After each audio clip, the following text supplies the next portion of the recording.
In the heart of a sun-dappled forest, nestled high in an ancient oak, lived two young fledgling birds, Puku and Puki. They were twins, yet as different as morning dew and evening mist.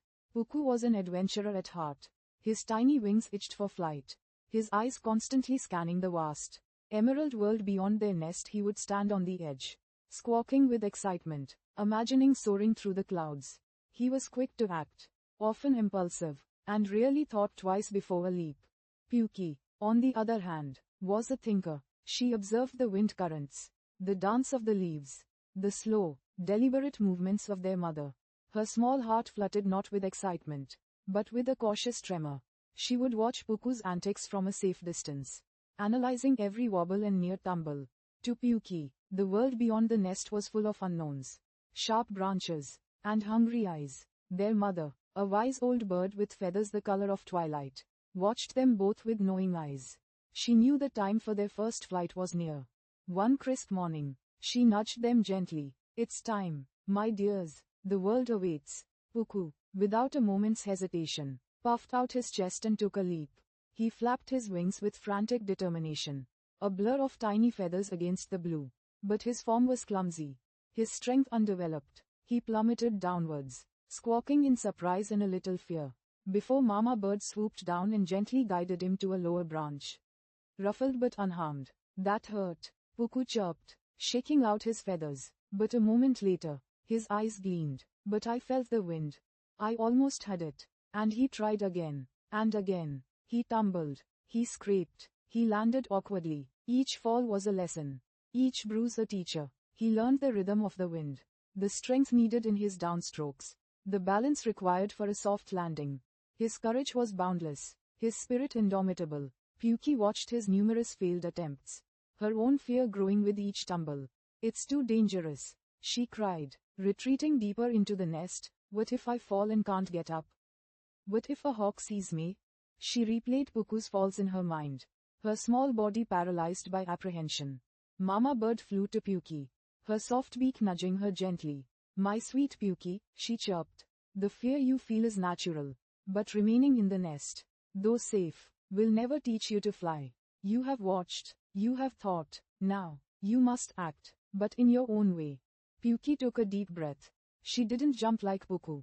She took small, deliberate steps to the edge. She observed the gentle sway of the branch, the direction of the breeze. She took a tiny hop, barely lifting off, just enough to feel the air beneath her. She landed back on the branch, a tiny flutter of triumph in her heart. Then another hop, a little higher. Slowly, cautiously, she began to flap. Her movements were more precise, her landings more controlled. She didn't have Puku's raw courage, but she had her patience and her keen observation. She made fewer mistakes, but her progress was slower, more measured. Eventually, both Puku and Puki soared. Puku, with his fearless spirit, explored the furthest reaches of the forest, discovering new berry bushes and thrilling updrafts. He often got into scrapes, but he always learned from them, emerging stronger and bolder. Puki, with her thoughtful approach, discovered the safest routes, the most reliable water sources, and the sturdiest branches for shelter.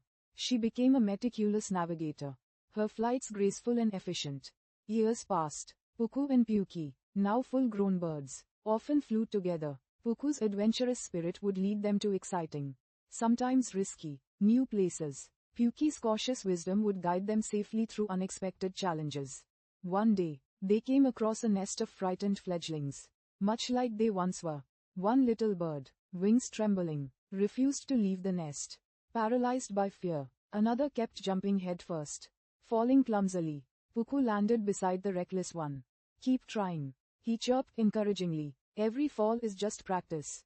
Feel the wind. Trust your wings." He showed him how to recover from a dive, how to use a sudden gust to his advantage. Puki flew to the fearful one. "It's okay to be scared," she chirped softly. "But fear isn't a cage. It's just a feeling. Watch the others. Feel the air. Take one small step at a time. You don't have to leap. You can test the waters. Slowly, until you find your rhythm." She demonstrated careful wing movements, slow ascents, and gentle descents. As they shared their experiences, Puku and Puki realized a profound truth. Life doesn't demand one way of learning. One path to success. Puku's story taught that sometimes you just have to jump.